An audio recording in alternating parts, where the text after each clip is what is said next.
अस्सलाम वालेकुम व रहमतुल्लाहि व बरकातुहू। सुनो मोहतरम बुजुर्ग और दोस्तों, गौर से तवज्जो से कि देखो खुदाई दिल से यारो तो रहो पाक दिल से यारो। तो दिल की सफाई के बारे में सुनिए कि एक मर्तबा हज़रत उस्मान गनी रज़ी अल्लाह तआला अन्हु सर झुकाए गमगीन बैठे हुए थे। हज़रत उमर फारूक रज़ी अल्लाह तआला अन्हु का उधर से गुज़र हुआ तो हज़रत उस्मान रज़ी अल्लाह तआला अन्हु को सलाम किया। हज़रत उस्मान गनी रज़ी अल्लाह तआला अन्हु इस कदर गम में डूबे हुए थे कि सलाम का जवाब नहीं दिया। तो जब उमर फारूक रज़ी अल्लाह तआला अन्हु को सलाम का जवाब न मिला तो वो समझे कि शायद उस्मान गनी रज़ी अल्लाह तआला अन्हु किसी बात पर मुझसे नाराज़ है। उन्हें ये मुनासिब नहीं लगा कि खुद ही उनकी नाराज़गी दूर करे। वो सीधे हज़रत अबू बकर सिद्दीक़ रज़ी अल्लाह तआला अन्हु के तरफ जाकर कहा कि मैं अभी उस्मान रज़ी अल्लाह तआला अन्हु के पास से आया तो उन्होंने मेरे सलाम का जवाब नहीं दिया। तो आप चलकर सुलह सफाई करा दे कि मुझसे कोई गलती हुई हो तो मैं उसकी माफ़ी मांग लूँ। तो मुसलमानों का आपस में एक दूसरे से नाराज़ रहना अच्छी बात नहीं है।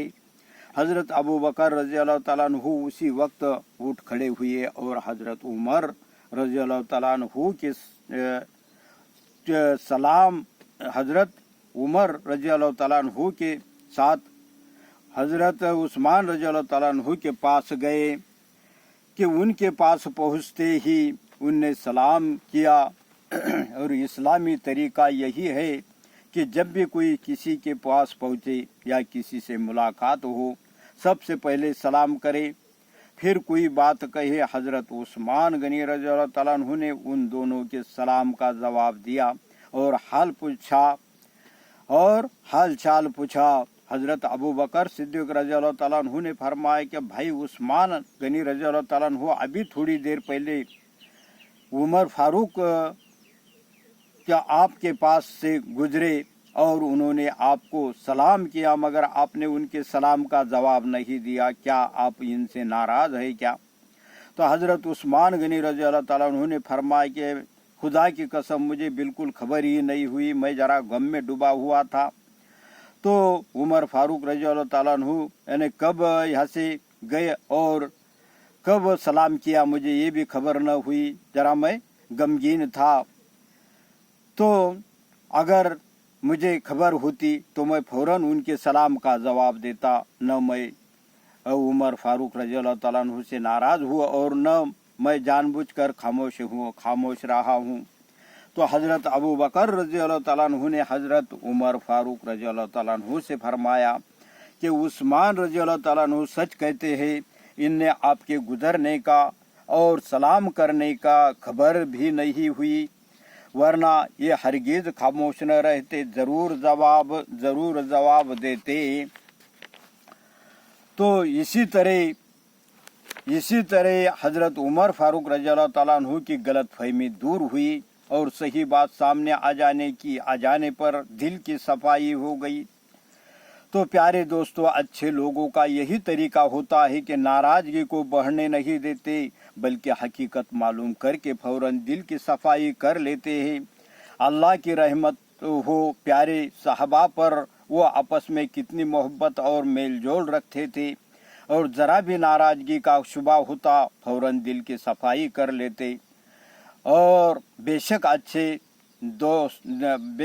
अच्छे लोगों का यही तरीका होता है कि वो सब आपस में मोहब्बत और मेल जोल से रहते हैं और कोई बदगुमानी होती है तो फ़ौरन उसकी सफाई कर लेते हैं। तो हमें भी बिल्कुल यानी ऐसा ही मिलजुल के और रहना चाहिए। सुनिए दूसरा वाक़या सुनिए कि सादा ज़िंदगी यानी सादगी ईमान की शान है। सुल्तान नसीरुद्दीन हिंदुस्तान के एक बहुत ही नेक और सादा मिजाज बादशाह गुजरे हैं। कहने को तो वो बादशाह थे मगर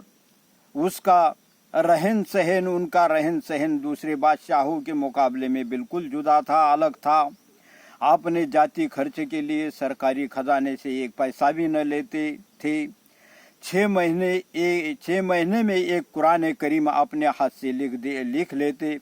इस तरह साल में 2 कुरान करीम तैयार हो जाते। इनके हदिये से पूरे साल का खर्चा चलाते। कभी कभी टोपियाँ बनाकर बेचते और कुछ रकम हासिल कर लिया करते। इतनी आमदनी में जाहिर है कितनी सादा जिंदगी गुजरती रही होगी। सुल्तान की एक ही बीवी थी, वो भी बहुत नेक और सादा मिजाज थी। सुल्तान खुद मेहनत से कमाते, बीवी अपने हाथ से खाना पकाती। इसी तरह मियाँ बीवी सादा जिंदगी गुजारते। एक दिन बादशाह की बीवी खाना पका रही थी। इत्तेफाक से तवे से रोटी उतारने में हाथ जल गया। बहुत तकलीफ हुई तो सुल्तान की खिदमत में हाजिर होकर निहायत दबी जबान में अर्ज किया, अगर आप मेरी मदद के लिए नौकरानी रख देते तो बड़ी मेहरबानी होती। तो सुल्तान ने कहा, तुम तो जानती हो कि हमारी आमदनी बहुत कम है, इसमें मुलाजमा यानी नौकरानी रखने की गुंजाइश कहाँ है। सरकारी खजाना रियाया की यानी अमानत है, ये उन्हीं की खिदमत पर खर्च होना चाहिए। इसमें से हमें अपने ऊपर खर्च करने का कोई हक नहीं है, तो नौकरानी कैसे रख दूँ। बीवी ये जवाब सुनकर खामोश हो गई और फिर नौकरानी रखने का ख्याल भी दिल से निकाल दिया। तो प्यारे दोस्तों, तुमने देखा कि इतना बड़ा बादशाह किस तरह अपने हद से काम करते हैं और कितनी सादा जिंदगी गुजारते हैं। तुम भी अपना काम हमेशा अपने हद से किया करो और सादा जिंदगी गुजारो। सादगी ईमान की शान है। तो अल्लाह अपने को कहने सुनने से ज़्यादा अमल की तौफीक नसीब अता फरमाए। बस तो फिर कर दो लाइक शेयर। अस्सलाम वालेकुम व रहमतुल्लाह।